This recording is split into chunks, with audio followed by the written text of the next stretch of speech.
Hey, third grade, welcome back to another installment of Miss Nasripour's classroom. Today we're going to be reading another chapter of Matilda. If you remember from yesterday, Matilda started school and her kindergarten teacher was amazed at her ability both to multiply and to read. She met her new kindergarten teacher. The new character we met is Miss Honey, who seems to be a very sweet kindergarten teacher. And today we are going to meet the Trunchbull. So let's get started. Get cozy and let's start reading. In the interval, Miss Honey left the classroom and headed straight for the headmistress's study. She felt wildly excited. She had just met a small girl who possessed, or so it seemed to her, quite extraordinary qualities of brilliance. There had not been time yet to find out exactly how brilliant the child was, but Miss Honey had learned enough to realize that something had to be done about it as soon as possible. It would be ridiculous to leave a child like that stuck in the bottom form. Normally, Miss Honey was terrified of the headmistress and kept well away from her. But at this moment, she felt ready to take on anybody. She knocked on the door of the dreaded private study. Third graders, a headmistress is like a principal. So if this were South Shore, our headmaster would be Mr. Hendrickson. Enter, boomed the deep and dangerous voice of Miss Trunchbull. Miss Honey went in. Now, most head teachers are chosen because they possess a number of fine qualities. They understand children, and they have the children's best interests at heart. They are sympathetic, they are fair, and they are deeply interested in education. Miss Trunchbull possessed none of these qualities, and how she ever got her present job was a mystery. She was above all a most formidable woman. She had once been a famous athlete, and even now the muscles were still clearly in evidence. You could see them in the bull neck, in the big shoulders, in the thick arms, and in the sinewy wrists, and in the powerful legs. Looking at her, you got the feeling that this was someone who could bend iron bars and tear telephone directories in half. Her face, I'm afraid, was neither a thing of beauty nor a joy forever. She had an obstinate chin and a cruel mouth and small, arrogant eyes. And as for her clothes, they were, to say the least, extremely odd. She always had on a brown cotton smock, which was pinched in around the waist with a wide leather belt. The belt was fastened in front with an enormous silver buckle. The massive thighs which emerged from out of the smock were encased in a pair of extraordinary pants, bottle green in color and made of coarse twill.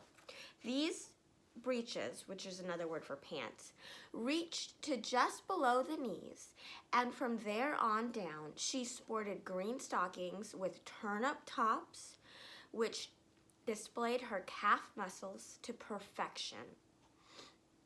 On her feet she wore flat-heeled brown brogues with leather flaps. She looked, in short, more like a rather eccentric and bloodthirsty follower of the staghounds than the headmistress of a nice school for children.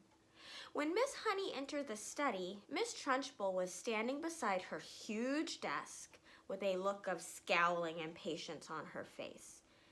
"Yes, Miss Honey," she said, "what is it you want? You're looking very flushed and flustered this morning. What's the matter with you? Have those little stinkers been flicking spitballs at you?" "No, headmistress, nothing like that." "Well, what is it then? Go on with it. I'm a busy woman." And here you go, third grade. You can see a picture of Miss Trunchbull there.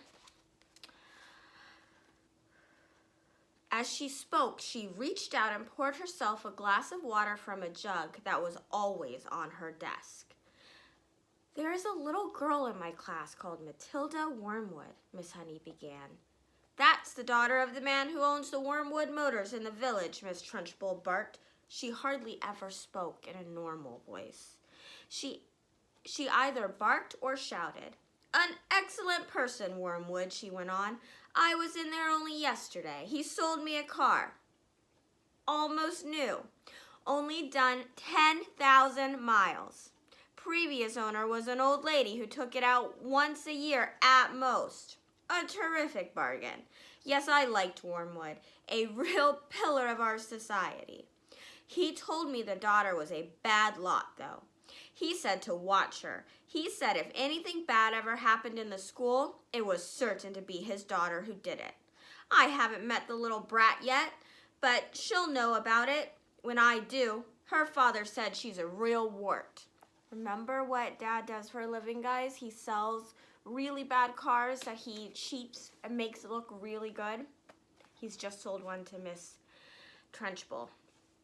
Oh no, Headmistress, that can't be right, Miss Honey cried. Oh yes, Miss Honey, it darn well is right. In fact, now I come to think of it, I'll bet it was she who put the stink bomb under my desk here first thing this morning. The place stank like a sewer. Of course it was her. I shall have her for that. You see if I don't. What'd she look like? Nasty little worm, I'll be bound. I have discovered, Miss Honey, during my long career as a teacher, that a bad girl is a far more dangerous creature than a bad boy. What's more, they're much harder to squash. Squashing a bad girl is like trying to squash a blue bottle. You bang down on it, and the darn thing isn't there. Nasty, dirty things little girls are. Glad I never was one. Oh, but you must have been a little girl once, Headmistress. Surely you were. Not for long, anyway, Miss Trunchbull barked, grinning. I became a woman very quickly. Excuse me. She's completely off her rocker, Miss Honey told herself. She's barmy as a bedbug. Nuts. Miss Honey stood resolutely before the headmistress. For once she was not going to be browbeaten. I must tell you, Headmistress, she said, that you are completely mistaken about Matilda putting a stink bomb under your desk. I am never mistaken, Miss Honey. But, Headmistress, the child only arrived in school this morning and came straight to the classroom. Don't argue with me, for heaven's sake, woman. This little brute Matilda, or whatever her name is, has stink-bombed my study. There's no doubt about it. Thank you for suggesting it. But I didn't suggest it, Headmistress. Of course you did. Now what is it you want, Miss Honey? Why are you wasting my time?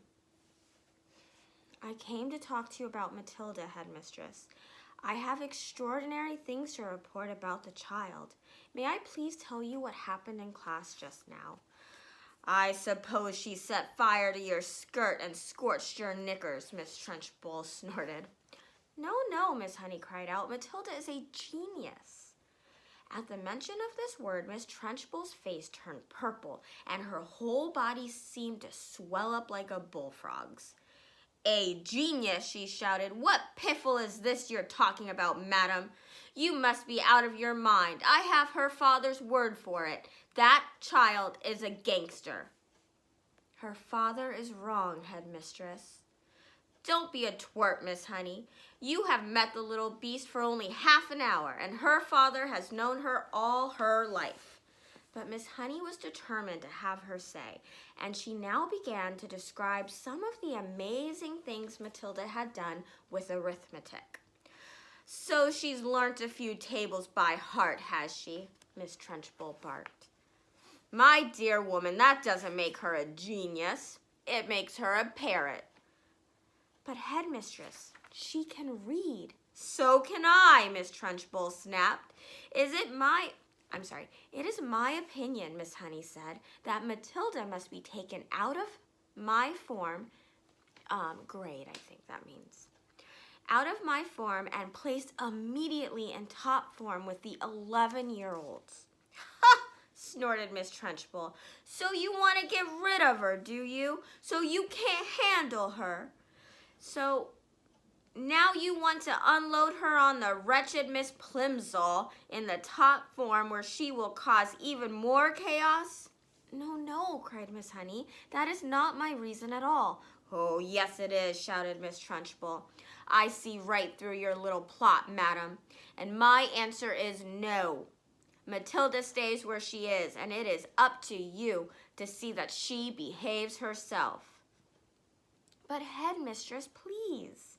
Not another word, shouted Miss Trunchbull. And in any case, I have a rule in the school that all children remain in their own age group regardless of ability. Great Scott, I'm not having a little 5-year-old brigand sitting with the senior girls and boys on the top form. Who ever heard of such a thing? Miss Honey stood there helpless before this great red-necked giant. There was a lot more she would like to have said, but she knew it was useless. She said softly, "Very well, then, it's up to you, headmistress." "You're darn right it's up to me," Miss Trunchbull bellowed. "And don't forget, madam, that we are dealing here with a little viper who put a stink bomb under my desk." "She did not do it, headmistress." "Of course she did," Miss Trunchbull boomed. "And I'll tell you what, I wish to heavens I was still allowed to use the birch and belt, as I did in the good old days." A birch is a tree branch, and a belt, well, you know what a belt is. What do you think Miss Trunchbull would have used that for? "I'd have roasted Matilda's bottom for her, so she couldn't sit down for a month." Miss Honey turned and walked out of the study, feeling depressed, but by no means defeated. "I am going to do something about this child," she told herself. "I don't know what it will be, but I shall find a way to help her in the end." And here's a picture of Miss Honey determined to help Matilda. Next chapter is the parents. Here we go. When Miss Honey emerged from the headmistress's study, most of the children were outside on the playground. Her first move was to go round to the various teachers who taught the senior class and borrow from them a number of textbooks on algebra, geometry, French, English, literature, and the like. Then she sought out Matilda and called her into the classroom. "There is no point," she said, "in you sitting in class doing nothing while I am teaching the rest of the grade, the 2 times table, and how to spell cat and rat and mouse. So during each lesson, I shall give you one of these textbooks to study. At the end of the lesson, you can come up to me with your questions, if you have any, and I shall try to help you. How does that sound?" "Thank you, Miss Honey," Matilda said. "That sounds fine." "I am sure," Miss Honey said, "that we'll be able to get you moved into a much higher form later on. But for the moment, the headmistress wishes you to stay where you are." "Very well, Miss Honey," Matilda said. "Thank you so much for getting those books for me. What a nice child she is," Miss Honey thought. "I don't care what her father said about her. She seems very quiet and gentle to me, and not a bit stuck up, in spite of her brilliance. In fact, she hardly seems to be aware of it." So when the class reassembled, Matilda went to her desk and began to study a textbook on geometry, which Miss Honey had given her. The teacher kept half an eye on her all the time and noticed that the child very soon became deeply absorbed in the book. She never glanced up once during the entire lesson. Miss Honey, meanwhile, was making another decision. She was deciding that she would go herself and have a secret talk with Matilda's mother and father as soon as possible. She simply refused to let the matter rest where it was. The whole thing was ridiculous. She couldn't believe that the parents were totally unaware of their daughter's remarkable talents. After all, Mr. Wormwood was a successful motor car dealer, so she presumed that he was a fairly intelligent man himself. In any event, parents never underestimated the abilities of their own children. quite the reverse. Sometimes it was well nigh impossible for a teacher to convince the proud father or mother that their beloved offspring was a complete nitwit. That reminds me of what we read in the very beginning about how the author was saying that moms and dads really inflate or talk up their children's ability and never believe that their children aren't geniuses. That's a good thing for mom and dad to do, I think. Miss Honey felt confident that she would have no difficulty in convincing Mr. and Mrs. Wormwood that Matilda was something very special indeed. The trouble was going to be to stop them from getting over enthusiastic. And now Miss Honey's hopes began to expand even further. She started wondering whether her permission might not be sought from the parents for her to give private tutoring lessons to Matilda after school. The prospect of coaching a child as brilliant as this appealed enormously to her professional instinct as a teacher. And suddenly she decided that she would go and call on Mr. and Mrs. Wormwood that very evening. She would go fairly late, between 9 and 10 o'clock, when Matilda was sure to be in bed. And that is precisely what she did. Having got the address from the school records, Miss Honey set out to walk from her own home to the Wormwoods' house shortly after 9. She found the house in a pleasant street where each smallish building was separated from its neighbors by a bit of garden. It was a modern brick house that could not have been cheap to buy, and the name on the gate said Cozy Nook. Nosy Cook might have been better, Miss Honey thought. She was given to playing with words in that way. She walked up the path and rang the bell, and while she stood waiting, she could hear the television blaring inside. The door was opened by a small, ratty-looking man with a thin, ratty mustache, who was wearing a sports coat that had an orange and red stripe in the material. "Yes," he said, peering out at Miss Honey. "If you're selling raffle tickets, I don't want any." Sorry, third grade. Reading Miss Trunchbull's voice hurt my throat a little bit. "Raffle tickets, I don't want any." "I'm not," Miss Honey said, "and please forgive me for butting in on you like this. I am Matilda's teacher at school, and it is important that I have a word with you and your wife." "Got into trouble already, has she?" Mr. Wormwood said, blocking the doorway. "Well, she's your responsibility from now on. You'll have to deal with her." "She's in no trouble at all," Miss Honey said. "I have come with good news about her. Quite startling news. Mr. Wormwood, do you think I might come in a few minutes and talk to you and your wife about Matilda?" "We are right in the middle of watching our favorite programs," Mr. Wormwood said. "This is most inconvenient. Why don't you come back some other time?" Miss Honey began to lose patience. "Mr. Wormwood," she said, "if you think some rotten TV program is more important than your daughter's future, then you ought not be a parent. Why don't you switch the darn thing off and listen to me?" That shook Mr. Wormwood. He was not used to being spoken to in that way. He peered carefully at the slim, frail woman who stood so resolutely out on the porch. "Oh, very well then," he snapped. "Come on in and let's get this over with." Miss Honey stepped briskly inside. "Mrs. Wormwood isn't going to thank you for this," the man said, as he led her into the sitting room, where a large platinum blonde woman was gazing rapturously at the TV screen. "Who is it?" the woman said, not looking round. "She says she's got to talk to us about Matilda." He crossed to the TV set and turned down the sound, but left the picture on the screen. "Don't do that, Harry," Mrs. Wormwood cried out. "Willard is just about to propose to Angelica."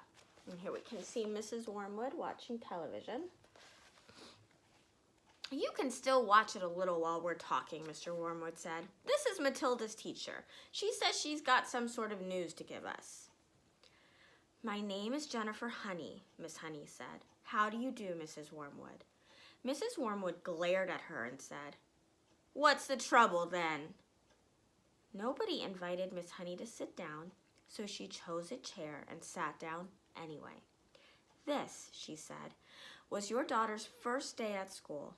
We know that, Mrs. Wormwood said, ratty about missing her program. Is that all you came to tell us? Miss Honey stared hard into the other woman's wet gray eyes, and she allowed the silence to hang in the air until Mrs. Wormwood became uncomfortable. Do you wish me to explain why I came? She said. Get on with it, Mrs. Wormwood said. I'm sure you know, Miss Honey said, that children in the bottom class at school are not expected to be able to read or spell or juggle with numbers when they first arrived. 5-year-olds cannot do that, but Matilda can do it all. And if I am to believe her, I wouldn't, Mrs. Wormwood said. She's still ratty at losing the sound on the TV. Was she lying then, Miss Honey said, when she told me that nobody taught her to multiply or to read? Did either of you teach her? Teach her what? Mr. Wormwood said. To read books, Miss Honey said. Perhaps you did teach her? Perhaps she was lying? Perhaps you have shelves full of books all over the house? I wouldn't know. Perhaps you are both great readers. Of course we read, Mr. Wormwood said. Don't be so daft. I read the auto car and the motor from cover to cover every week. This child has already read an astonishing number of books, Miss Honey said. I was simply trying to find out if she came from a family that loved good literature. We don't hold with book reading, Mr. Wormwood said. You can't make a living from sitting on your fanny and reading storybooks. We don't keep them in the house. I see, Miss Honey said. Well, all I came to tell you was that Matilda was a brilliant mind, but I expect you already knew that. Of course I knew she could read, the mother said. She spent her life up in her room buried in some silly book. But does it not intrigue you, Miss Honey said, that a little 5-year-old child is reading long adult novels by Dickens and Hemingway? Doesn't that make you jump up and down with excitement? Not particularly, the mother said. I'm not in favor of blue stocking girls. A girl should think about making herself look attractive so she can get a husband later on. Looks is more important than books, Miss Hunky. The name is Honey, Miss Honey said. Here are those terrible parents.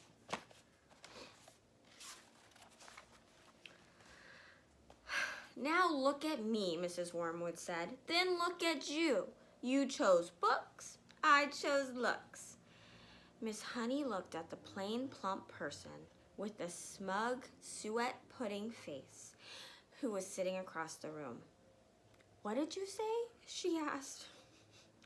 I said you chose books and I chose looks, Mrs. Wormwood said. And who's finished up the better off? Me, of course. I'm sitting pretty in a nice house with a successful businessman, and you're left slaving away teaching a lot of nasty little children the ABCs. I really don't like her, third graders. Quite right, Sugar Plum, Mr. Wormwood said, casting a look of such simpering sloppiness at his wife, it would have made a cat sick. Miss Honey decided that if she was going to get anywhere with these people, she must not lose her temper. I haven't told you all of it yet, she said. Matilda, so far as I can gather at this early stage, is also kind of a mathematical genius. She can multiply complicated figures in her head like lightning. What's the point of that when you can buy a calculator? Mr. Wormwood said. A girl doesn't get a man by being brainy, Mrs. Wormwood said. Look at that film star, for instance, she added, pointing at the silent TV screen where a bosomy female was being embraced by a craggy actor in the moonlight. You don't think she got him to do that by multiplying figures at him, do you? Not likely. And now he's going to marry her. and see if he does it. And she's going to live in a mansion with a butler and lots of maids. Miss Honey could hardly believe what she was hearing. She had heard that parents like this existed all over the place and that their children turned out to be delinquents and dropouts. But it was still a shock to meet a pair of them in the flesh. Matilda's trouble, she said, trying once again, is that she is so far ahead of everyone else around her that it might be worth thinking about some extra kind of private tuition. I seriously believe that she could be brought up to university standard in 2 or 3 years with the proper coaching. University, Mr. Wormwood shouted, bouncing up in his chair. Who wants to go to the university, for heaven's sakes? All they learn there is bad habits. That is not true, Miss Honey said. If you had a heart attack this minute and had to call a doctor, that doctor would be a university graduate. If you got sued for selling someone a rotten second-hand car, you'd have to get a lawyer, and he'd be a university graduate too. Do not despise clever people, Mr. Wormwood, but I can see we're not going to agree. I'm sorry I burst in on you like this. Miss Honey rose from her chair and walked out of the room. Mr. Wormwood followed her to the front door and said, Good of you to come, Miss Hawks, or is it Miss Harris? It's neither, Miss Honey said, but let it go. And away she went. Poor Miss Honey. She did not get what she was expecting from the Wormwoods. All right, third graders, I know that today is Friday, but we did miss a day of reading this week. So tomorrow I will be back here reading 2 more chapters of Matilda. And then I will be back here next week reading 2 more chapters every day until we finished Matilda. And if you like it, maybe we can continue to do this throughout the school year with different books. All right, third graders, thank you so much for joining me. Have a fantastic day. We'll talk soon.